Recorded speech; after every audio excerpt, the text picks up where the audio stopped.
ಇವತ್ತು ಶಿಕ್ಷಕರಲ್ಲಿ ಅಂಗನವಾಡಿಯವರಲ್ಲಿ ನಮ್ಮ ಡ್ಯೂಟಿಗೆ ಹೋಗ್ಬೇಕನ್ನೋ ಒಂದು ನೆಪ ಹೇಳಿ 1 ಗಂಟೆ 2 ಗಂಟೆ ಇಷ್ಟೇ ಕೆಲಸ ಮಾಡ್ತಾ ಇದ್ದಾರೆ. ಜೊತೆನೇ ಮ್ಯಾಪಿಂಗ್ ಮಾಡುವಂಥ ಮಷೀನಲ್ಲಿ ಕೂಡ ಸ್ವಲ್ಪ ತೊಂದರೆ ಇದೆ. ಸರಿಯಾದ ರೀತಿಯಲ್ಲಿ ಅದು ನೆಟ್ವರ್ಕ್ ಪ್ರಾಬ್ಲಮ್ ಇದೆ ಮತ್ತು ಅದು ಸರಿಯಾಗಿ ಕೆಲಸ ಮಾಡ್ತಾ ಇಲ್ಲ ಅನ್ನೋದು ಕೂಡ ಮಾನ್ಯ ಜಿಲ್ಲಾಧಿಕಾರಿ ಗಮನಕ್ಕೆ ತಂದೀವಿ. ಯಾಕಂದ್ರೆ 29ಕ್ಕೆ ಇದು ಮುಗಿಬೇಕಾಗಿದೆ. ಅಂತ ಬೇರೆ ರಾಜ್ಯದಲ್ಲಿ ಎಲ್ಲಿ ಎಕ್ಸ್ಟೆನ್ಷನ್ ಕೊಟ್ಟಿಲ್ಲ, ಇಲ್ಲಿ ಕೂಡ ಕೊಡಂಗಿಲ್ಲ. ಇದು ಬಹಳಷ್ಟು ಸಮಯದ ಕೊರತೆ ಇದೆ. ಈಗಾಗಲೇ 5-6 ದಿವಸದಲ್ಲಿ ಇದು ಎಷ್ಟು ಕೆಲಸ ಆಗಬೇಕು ಅಂತ ಅಷ್ಟು ಆಗಿಲ್ಲ, ಸಮರ್ಪಕವಾಗಿ ಆಗ್ತಾ ಇಲ್ಲ. ಇದರಿಂದ ಬಹಳಷ್ಟು ಜನ ಇದರಿಂದ ಹೊರಗೆ ಉಳಿತಾರೆ ಅನ್ನುವಂಥ ಆತಂಕ ನಮಗೆ ಮೂಡಿದೆ. ಈಗ ನಾವು ಮಾನ್ಯ ಜಿಲ್ಲಾಧಿಕಾರಿಗಳು ಒತ್ತಾಯ ಮಾಡ್ತೀವಿ, ತಕ್ಷಣದಿಂದಲೇ ಸರಿಯಾದಂಥ ಸಿಬ್ಬಂದಿ ನೇಮಿಸಬೇಕು. ಸಿಬ್ಬಂದಿಗಳಿಗೆ ಕೆಲಸ ಆಗ್ತಿಲ್ಲ, ಅವರಿಗೆ ಸಹಾಯಕ ನೇಮಿಸಬೇಕು. ಸಹಾಯವಾಣಿ ಕೇಂದ್ರಗಳನ್ನು ನಿರ್ಮಾಣ ಮಾಡಬೇಕು ಮತ್ತು ಮಷೀನ್ಗಳು ಸರಿಯಾಗಿ ಕಾರ್ಯನಿರ್ವಹಿಸುವ ರೀತಿಯಲ್ಲಿ ಒಂದು ಆ ಸಿಬ್ಬಂದಿಗೆ ಸೂಚನೆ ಕೊಡ್ಬೇಕಂತ ನಾವು ಮಾನ್ಯ ಜಿಲ್ಲಾಧಿಕಾರಿ ಒತ್ತಾಯ ಮಾಡಿದ್ವಿ. ಸರ್, ಇನ್ನೊಂದು SIR ಪ್ರಕ್ರಿಯೆ ಅನ್ನೋದು ಏನಪ್ಪ, ಮನೆ ಮನೆಗೆ ಹೋಗಿ ಮಾಡಬೇಕಂತ ಅನ್ನೋದೈತಿ. ಎಷ್ಟೋ ಮಂದಿ ಸಿಬ್ಬಂದಿಗಳು ಮಸ್ಜಿದ್ಗಳಲ್ಲಿ, ಮಂದಿರಗಳಲ್ಲಿ, ಶಾಲೆಯಲ್ಲಿ ಮಾಡ್ತಾರೆ. ಇದ್ರ ಬಗ್ಗೆ ನೀವು ಹೇಳ್ತೀವಿ? ನಾವು ಯಾವುದೇ ಸ್ಥಳದ ಒಂದ್ ಕಡೆಯಿಂದ ಕೂತು ಮಾಡಬಾರ್ದು ಅನ್ನೋದೇ ನಮ್ಗೆ ಒತ್ತಾಯ ಇದೆ. ಮಸೀದಿ ಇರಲಿ, ಮಂದಿರಲಿ, ಶಾಲೆಗಳಿರಲಿ, ಮನೆ ಮನೆಗೆ ಹೋಗ್ಬೇಕನ್ನುವಂಥದ್ದೇ ಇದೆ. ಅದನ್ನ ಆಗಿಲ್ಲ ತಿಳ್ಕೊಂಡು ಇವತ್ತು ನಾವು ಜಿಲ್ಲಾಧಿಕಾರಿಗಳಿಗೆ ಮನವಿಯನ್ನು ಕೊಡಕ್ ಬಂದಿದ್ದೀವಿ. ಎಷ್ಟೋ ಮಂದಿ BLOಗಳಿಗೆ ಅವ್ರಿಗೆ ನಾಲೆಜ್ ಇಲ್ಲ. ಅವ್ರು ಹೇಳೋದು ನಾವು ಟ್ರೈನಿಂಗ್ ಕೊಟ್ಟಿದ್ದೀವಿ ಅಂತ ಹೇಳ್ತಾರೆ ಜಿಲ್ಲಾಧಿಕಾರಿಗಳು. ಅದು ಟ್ರೈನಿಂಗೇ ಸರಿಯಾಗಿಲ್ಲ, ಏನೋ ನೀವು ಇನ್ನೊಂದ್ಸಲ ಟ್ರೈನಿಂಗ್ ಕೊಡ್ರಿ ಅಥವಾ ಸಿಬ್ಬಂದಿ ಬದಲಾವಣೆ ಮಾಡ್ರಿ ಅನ್ನೋಂಥ ಮಾತನ್ನು ಕೂಡ ಮಾನ್ಯ ಜಿಲ್ಲಾಧಿಕಾರಿ ಹೇಳಿದ್ದೀವಿ. ಭಾಷಾ ಪ್ರಾಬ್ಲಮ್ ಅಂದ್ರೆ ಇವತ್ತು ಉರ್ದು ಭಾಷಿಕರು ಕನ್ನಡ ಏರಿಯಾದಲ್ಲಿ ಅವರಿಗೆ ಮಾತನಾಡಕ್ ಸರಿಯಾಗಿ ಆಗ್ತಾ ಇಲ್ಲ. ನಾವೇನು ಹೇಳಿದೀವಿ, ಯಾರಿಗೆ ಭಾಷಾ ಪ್ರಾಬ್ಲಮ್ ಇದೆ, ಯಾವ ಏರಿಯಾಗ ಯಾವ ಭಾಷೆ ಮಾತ್ರ ಅವರೇ ನೇಮಿಸಿ ಅನ್ನುವಂಥದ್ದು. ಭಾಷಾ ಪ್ರಾಬ್ಲಮ್ ಬಹಳಷ್ಟಾಗಿದೆ. ಈಗಾಗಲೇ ಅದನ್ನು ಕೂಡ ಸಮಸ್ಯೆನ ಬಗೆಹರಿಸಬೇಕನ್ನೋ ಒತ್ತಾಯವನ್ನು ನಾವು ಮಾನ್ಯ ಜಿಲ್ಲಾಧಿಕಾರಿ ಮಾಡಿದ್ದೀವಿ. ಸರ್, SIR ಪ್ರಕ್ರಿಯೆಯಲ್ಲಿ ಗೋಲ್ಮಾಲ್ ನಡೆದಿದೆ ಅಂತ ನೀವು ಬಿಜೆಪಿ ಜಿಲ್ಲಾಧಿಕಾರಿಗಳ ಸಮಸ್ಯೆ ಆದ್ರೆ ಸರ್, ಇವತ್ತ ನಮ್ಮ ಭಾರತೀಯ ಜನತಾ ಪಾರ್ಟಿ ವಿಜಯಪುರ ನಗರ ಘಟಕ ವತಿಯಿಂದ ಏನು ಕೇಂದ್ರ ಸರ್ಕಾರದ ಮತದಾರ ವಿಶೇಷ ಏನು ಸಮಗ್ರ ಪರಿಷ್ಕರಣೆ ಅಂಗವಾಗಿ ಇವತ್ತೇನು ಲೋಪದೋಷಗಳು ಇವತ್ತಿಗೆ 7ನೇ ದಿವಸ ಆಯ್ತು SIR ಪ್ರಾರಂಭವಾಗಿ. ಅದ್ರ ಬಹಳಷ್ಟು ಇವತ್ತು ಮನೆ ಮನೆಗೆ ಫಾರ್ಮ್ ವಿತರಿಸೋದಿರ್ಬೋದು, ಫಾರ್ಮ್ ಯಾವ ರೀತಿ ಭರ್ತಿ ಮಾಡಬೇಕು, ಕೆಲವೊಂದು ಕಡೆ ಭಾಷಾ ಸಮಸ್ಯೆಗಳಿರ್ಬೋದು, ಈ ರೀತಿ ಹಲವಾರು ಸಮಸ್ಯೆಗಳು ನಮ್ಮ ವಿಶೇಷ ಬೇಡಿಕೆ ಅಂದ್ರೆ ಇವತ್ತು ಮತದಾರರಿಗೆ, ಸಾರ್ವಜನಿಕರಿಗೆ ಒಂದು ಟೋಲ್ ಫ್ರೀ ಮಾಡ್ಬೇಕಂತ ಹೇಳಿ ನಾವು ಸಾರ್ವಜನಿಕರಿಗೆ ಮಾಹಿತಿ ಕೊಡೋ ಸಲುವಾಗಿ ಜಿಲ್ಲಾಧಿಕಾರಿಗಳಿಗೆ ವಿಶೇಷವಾಗಿ ಒಂದು ಕಾಲ್ ಸೆಂಟರ್ ಮಾಡಿ ಅವರಿಗೆ ಮಾಹಿತಿಯನ್ನು ಕೊಡಬೇಕು.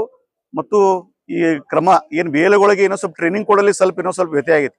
ಅವ್ರು ಇನ್ನೊಂದು ಸ್ವಲ್ಪ ಪಕ್ಕಾ ಮಾಹಿತಿ ಕೊಟ್ಟು ಟ್ರೈನಿಂಗ್ ಕೊಟ್ಟರೆ ಇದು ಸಮಸ್ಯೆ ಆಗ್ತಿದ್ದಿಲ್ಲ. ಅದಕ್ಕೆ ಎಲ್ಲ ಸಮಸ್ಯೆಗಳಿಗೆ ಬಗೆಹರಿಸಬೇಕಂತೇಳಿ ನಮ್ಮ ಎಲ್ಲ ಮನವಿಗೆ ಸ್ಪಂದನೆ ಮಾಡ್ಬೇಕಂತೇಳಿ ನಮ್ಮ ಭಾರತೀಯ ಜನತಾ ಪಾರ್ಟಿಯ ಎಲ್ಲ ಕಾರ್ಯಕರ್ತರಿಗೆ ವಿನಂತಿ ಮಾಡಿವಿ. ವಿಶೇಷವಾಗಿ 2 ದಿವಸಗಳಿಂದ ಸರ್ವರ್ ಪ್ರಾಬ್ಲಮ್ ಐತಿ.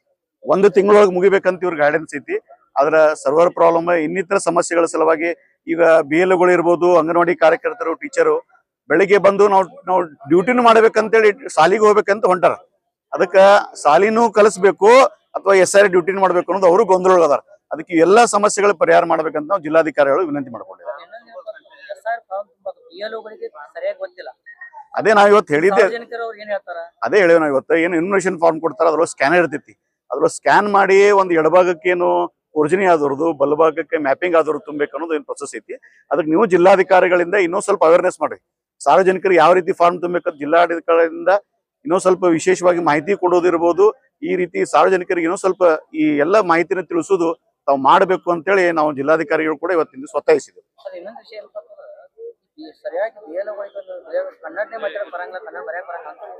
ಸರ್, ಅದೇ ಸಮಸ್ಯೆ ಐತಿ. ಈಗ ಭಾಷಾ ಸಮಸ್ಯೆನೂ ಐತಿ.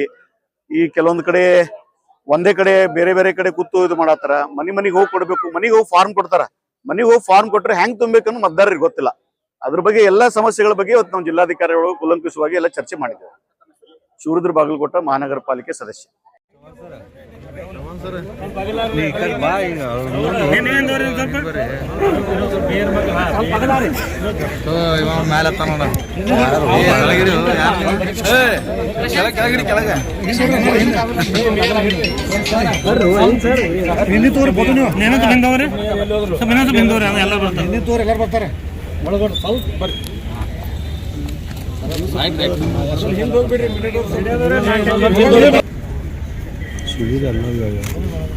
ಆಯ್ತಾ?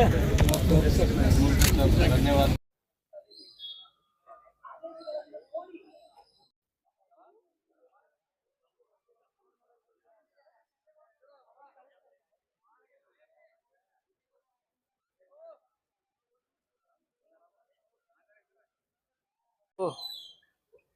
SIR ನಲ್ಲಿ ಬಹಳಷ್ಟು ದೋಷಗಳು ಕಂಡು ಬಂದಿವೆ. ಅದು ಸಾರ್ವಜನಿಕರಿಂದ ನಮಗೆ ಸಾಕಷ್ಟು ದೂರುಗಳು ಬಂದವ. ಸರಿಯಾದ ರೀತಿಯಲ್ಲಿ ಸಿಬ್ಬಂದಿ ಕಾರ್ಯವನ್ನು ನಿರ್ವಹಿಸ್ತಾ ಇಲ್ಲ. ಒಂದು ಮನೆ ಮನೆಗೆ ಹೋಗಿ ಆ ಕಾರ್ಯವನ್ನು ಮಾಡ್ತಾ ಇಲ್ಲ ಮತ್ತು ಫುಲ್ ಟೈಮ್ ಆಗಿ ಯಾವುದೇ